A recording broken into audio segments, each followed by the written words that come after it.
Today we have the 2018 Volkswagen Passat GT. This is a V6 sedan that you can get for less than $30,000. That's quite the bargain nowadays. Not to mention most vehicles are going to a 2-liter turbo or 2.5-liter turbo. Volkswagen says that this is an American-born sports sedan, but is it sporty enough? We're going to take a look at everything and go for a test drive right now.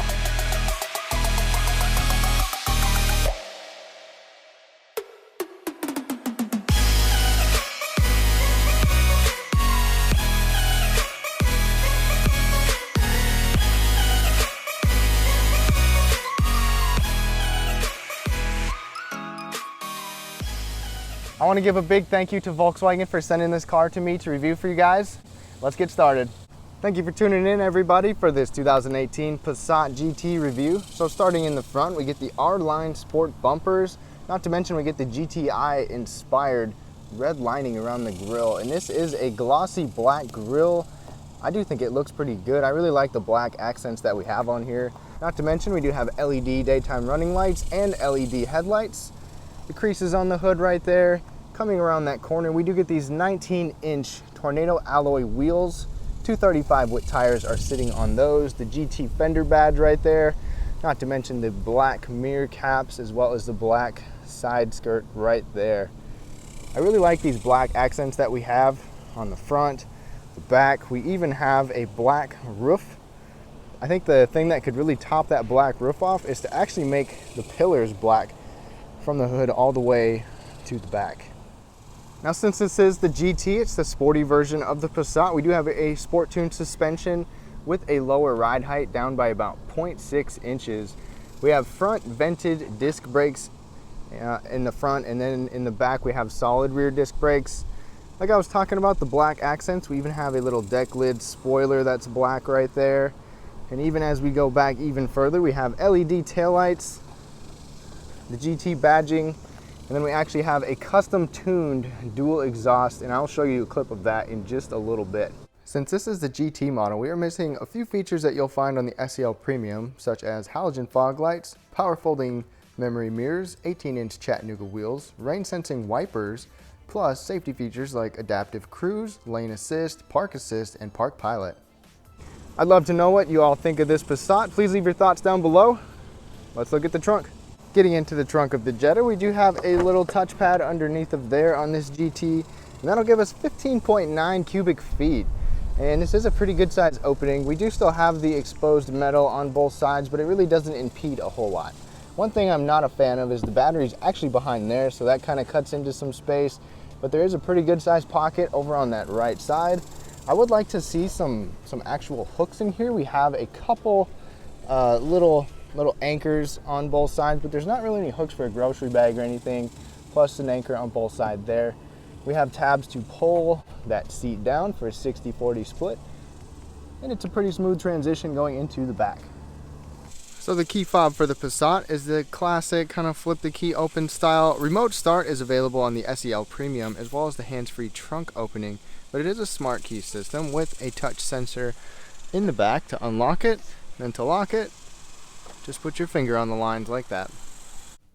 Now, the front seats of this Passat GT have a little bit of bolstering. They're called Comfort Sport seats. They're actually a two-tone VTEX leatherette.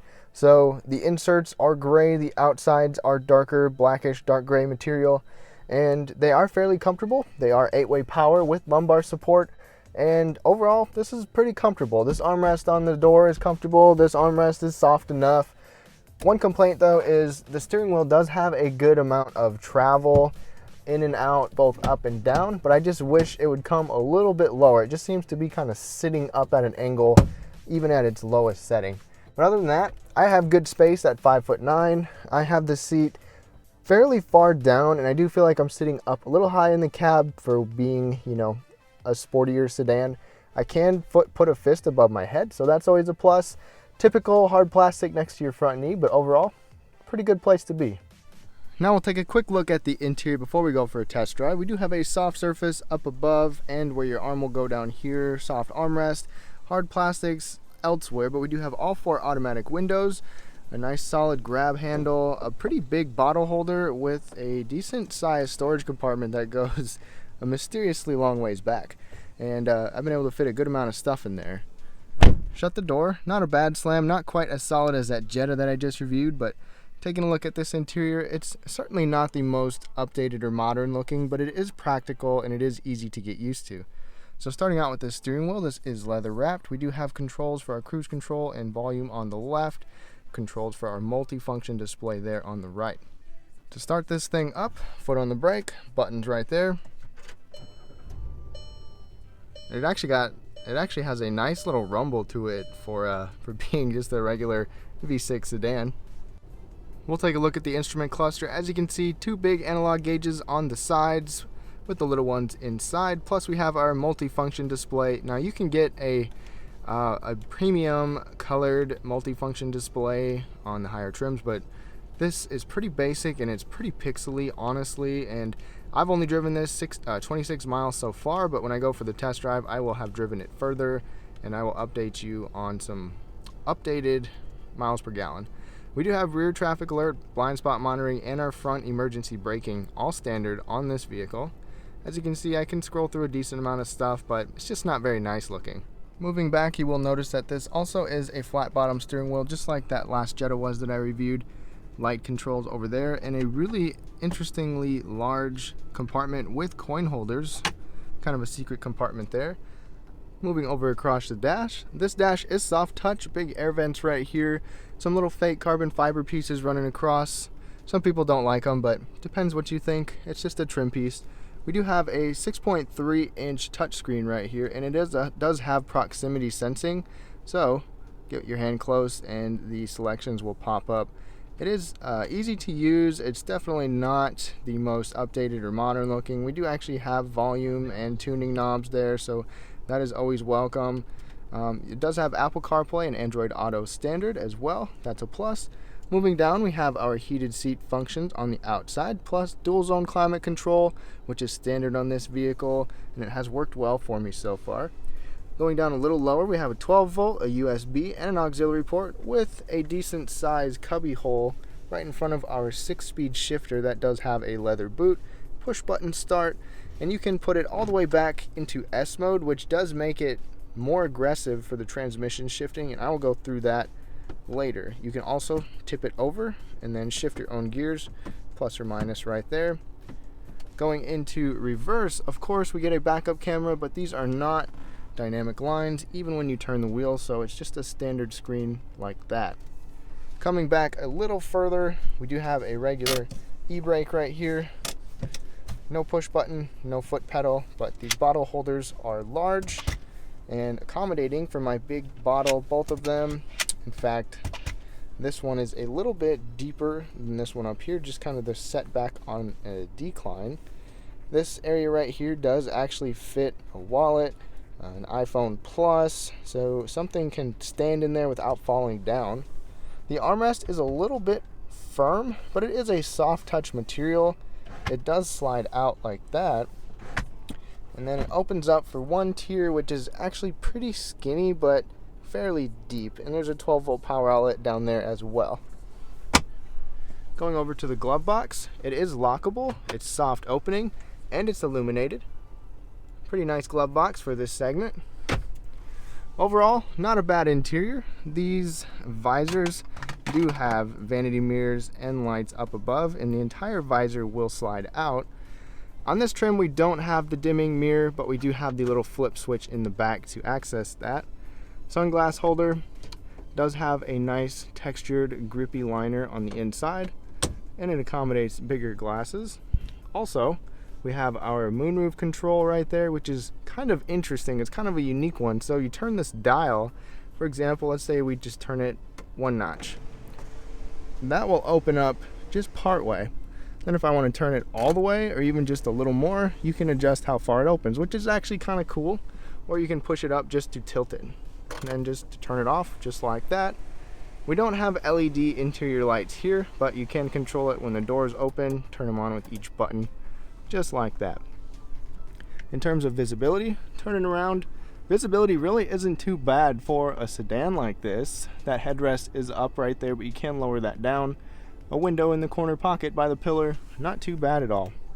Like I said with the exterior, on the interior for the SEL Premium, we will get wood and aluminum trim pieces, a memory driver's seat, leather seats, heated rear seats, a frameless auto-dimming rearview mirror, plus Fender's premium audio system.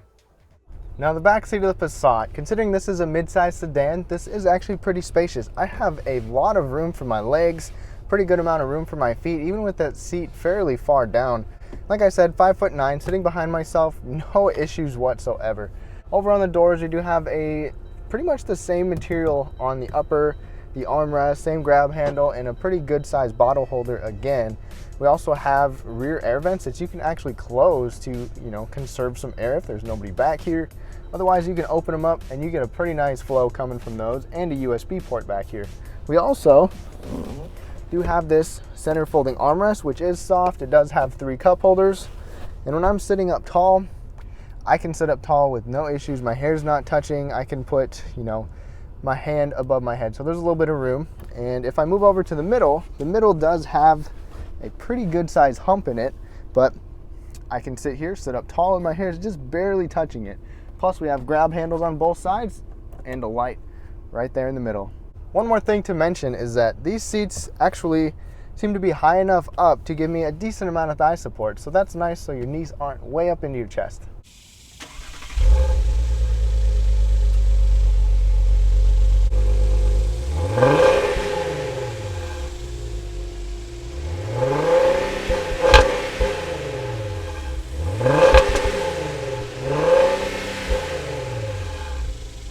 We are now behind the wheel in the Passat GT. So starting out with the powertrain, powering this Passat with the V6, we have a 3.6 liter V6 that is direct injected. It comes with a 6-speed Tiptronic direct shift gearbox DSG transmission, and that puts out 280 horsepower and 258 pound-feet of torque, and that torque comes out at 2,500 RPMs. The horsepower comes out at just about redline at 6,200 RPMs. Now, if you don't go with the GT and you go with the 4-cylinder, you'll get a 2-liter turbo. And that 2-liter turbo will put out 184 pound-feet of torque and get you up to 36 miles per gallon on the highway. This V6 version that we have here will get us 19 in the city and 28 on the highway. So some of my first impressions with this Passat is that it's fairly comfortable. Even though it has a sport tuned suspension, it's still a pretty comfortable riding car. We're gonna get on it here in just a second. We do have an S mode, sport mode, but we are in drive right now. And here we go, pedal down.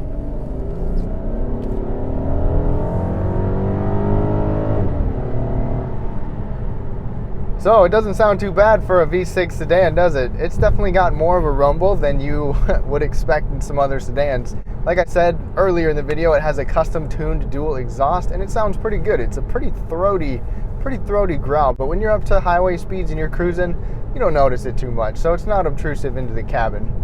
As I was saying, this is a pretty comfortable riding vehicle. You can certainly feel and you notice everything. It honestly feels a little bit floaty for being a sporty suspension, but it's kind of got a pretty good balance of, decent handling, comfortable ride without being overbearing one way or the other. The sport-tuned suspension is not as sporty as I would have hoped, but it's a good daily driver with a little bit more flair and a little bit more zest.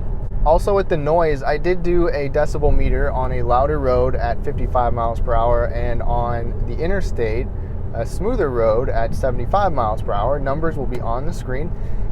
The road noise can definitely get in here. There's also some wind noise around the corners, but it's not necessarily loud, but it's also not quiet. The brakes in this car are a little soft and spongy. They don't give you a lot of feedback, and that's something that I don't particularly care for. Now let's put it into S mode.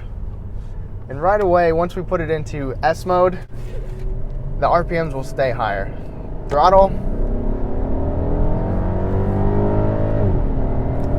And it's got some good pull. And it's gonna hold those RPMs still over 3,000 RPMs. So you can have some fun with this thing. That's probably my favorite thing with this car, is that the S mode actually does help it be fairly sporty. Going around this turn, see how it handles?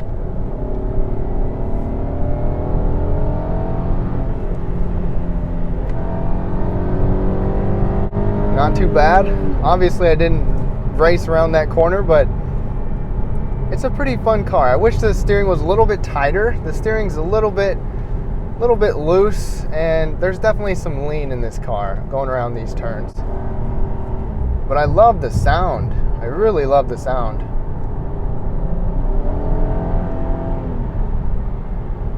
All right, another thing with this is we do have paddle shifters. They're very small on the steering wheel, but they are back there.